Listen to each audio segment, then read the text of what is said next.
1948 সালে ইসরায়েল রাষ্ট্র গঠনের পর থেকে যুক্তরাষ্ট্র এবং ইউরোপীয় ইউনিয়ন বা ইউরোপিয়ান কান্ট্রিগুলো এই ইসরায়েলকে এমনভাবে সহায়তা করেছে যে ইসরায়েল নানান সময়ে আরব যুদ্ধ বা বিভিন্ন দেশের যুদ্ধ এবং সংঘাতের পেছনে কারণ হিসেবে থাকলেও ইসরায়েলকে কিন্তু বড় ধরনের কোনো চ্যালেঞ্জের মুখে পড়তে হয়নি। এই প্রথমবারের মতন আমরা দেখলাম যে ইসরায়েল আসলে এইবার বড় রকমের একটি চ্যালেঞ্জের মুখে পড়তে যাচ্ছে।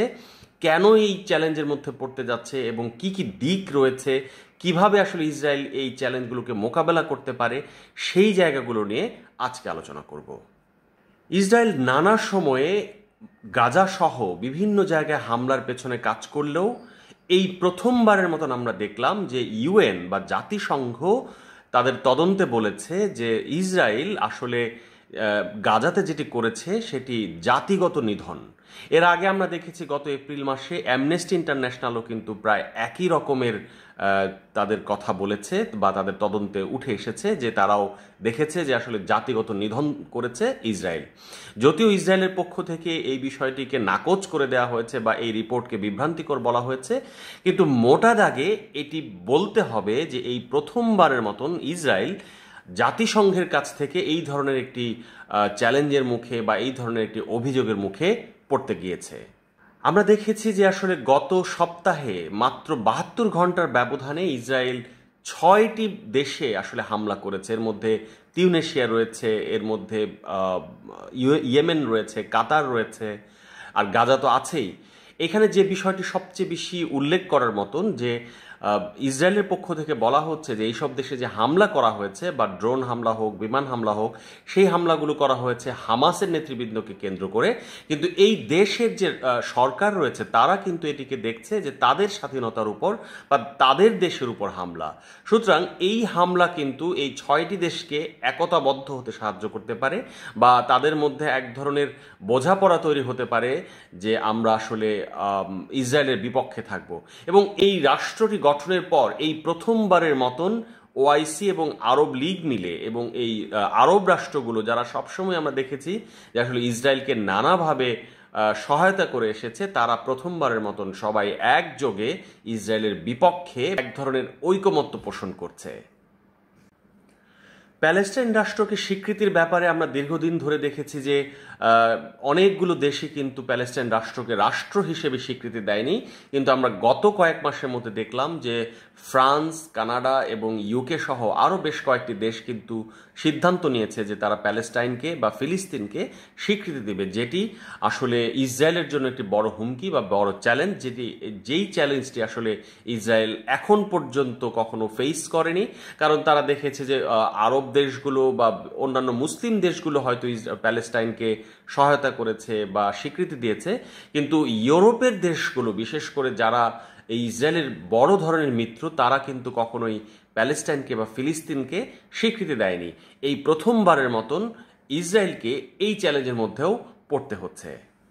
শুধু প্যালেস্টাইন বা ফিলিস্তিনকে স্বীকৃতি দেয়াই নয়, ইউরোপের দেশগুলোর সাথে ইসরায়েলের যে বাণিজ্যিক সম্পর্ক সেখানেও কিন্তু নানা রকমের তারতম্য দেখা যাচ্ছে। আমরা দেখেছি যে স্পেনের পক্ষ থেকে বলা হয়েছে যে তারা ইসরায়েলের কাছ থেকে একটা বড় রকমের অস্ত্রের ডিল করার কথা ছিল, প্রায় $1 বিলিয়ন মতন, সেটি কিন্তু তারা করছে না, সেখান থেকে তারা ফেরত এসেছে। এবং তারা বলছে যে গাজায় যে ধরনের হামলা চালাচ্ছে ইসরায়েল তার প্রতিবাদেই কিন্তু স্পেন এই ধরনের সিদ্ধান্ত নিয়েছে এবং এই সিদ্ধান্তের ফলে স্পেনের সাথে কিন্তু ইসরায়েলের এক ধরনের শত্রুতার সম্পর্ক বা এক ধরনের খারাপ সম্পর্কের নজির তৈরি হচ্ছে, যেটি আগামীতে আরও খারাপ পরিস্থিতি তৈরি করতে পারে। বিশেষ করে অন্য ইউরোপ দেশগুলোতেও কিন্তু এর একটা নজির তৈরি হতে পারে এবং তারাও কিন্তু এ ধরনের কোনো পদক্ষেপ নিলে সেটি ইসরায়েলের জন্য বড় রকমের চিন্তার কারণ হতে পারে। এবং পরিস্থিতি ধীরে ধীরে ইসরায়েলের বিপক্ষে এতটাই ঘোলাটে হচ্ছে যে ইসরায়েল নিজেও বুঝতে পেরেছে এবং ইসরায়েলের প্রধানমন্ত্রী বেনিয়ামিন নেতানিয়াহু কিন্তু নিজেই স্বীকার করেছেন যে আগামীতে ইসরায়েল কিন্তু একঘরে হয়ে যেতে পারে। এ ধরনের পরিস্থিতি মোকাবেলায় ইসরায়েল কি করতে পারে সে বিষয়গুলো নিয়ে চিন্তা ভাবনা করার কথাও কিন্তু নেতানিয়াহু বলছেন। সুতরাং এটি বোঝা যাচ্ছে যে বিশ্বব্যাপী ইসরায়েলের বিপক্ষে যে ধরনের রব উঠেছে, এই রবটি কিন্তু নেতানিয়াহু অলরেডি টের পাচ্ছেন এবং সেই টের পেয়ে তিনি কিন্তু নিজেই স্বীকার করেছেন যে তারা একঘরে হয়ে যেতে পারে। এখন প্রশ্ন হলো যে এই অবস্থায় আসলে ইসরায়েল কি সত্যি একঘরে হয়ে যাবে, নাকি এখানে আসলে কেউ তার উদ্ধারকর্তা হিসেবে কাজ করবে? আমরা ঐতিহাসিকভাবে দেখেছি যে যুক্তরাষ্ট্র কিন্তু ইসরায়েলকে ঐতিহাসিকভাবেই বিভিন্ন সংকটের সময় টেনে তুলে নিয়ে আসে এবং এই ঘটনাগুলো যখন চলছে, আমি একটু আগে যে ঘটনাগুলি বললাম, যে এই যে ইউএনের পক্ষ থেকে যে রিপোর্ট এসেছে, অ্যামনেস্টি ইন্টারন্যাশনালের পক্ষ থেকে যে রিপোর্ট এসেছে, বিভিন্ন দেশ যখন প্যালেস্টাইনকে স্বীকৃতি দিচ্ছে, আরব লীগ এবং ওআইসি যখন একসাথে বসে সিদ্ধান্ত নিচ্ছে যে তারা ইসরায়েলের সম্পর্কে পুনর্বিবেচনা করবে, ঠিক এই মোমেন্টেই কিন্তু যুক্তরাষ্ট্রের পক্ষ থেকে ইসরায়েলের প্রতি আরও বেশি করে সমর্থন তারা প্রকাশ করেছে।